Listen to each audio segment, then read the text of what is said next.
Hey guys, Jeff with Home Improvement Biz. Hey, for DIYers who take up carpet to put down laminate flooring, depending on your situation, in my house I had some hardwood, so I had hardwood already, which I kept the part that had hardwood and went over it with a stone laminate.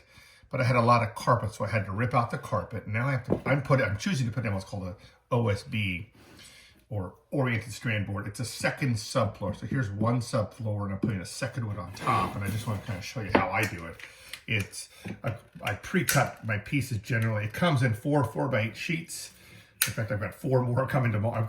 I'm putting in, I'm at 32 already in this house, but I'm going,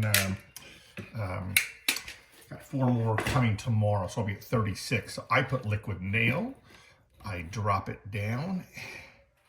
This is a little doorway. I'm putting a separate piece in so I can start a full 4x8 sheet right out there.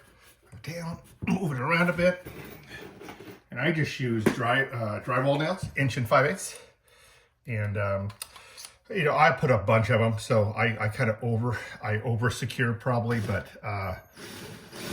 and then right in till it skips. I tend to set my skip it, depends on your drill, but different skip levels, and like this. So then I'll keep on going. I'll put my foot on it to make sure it's down.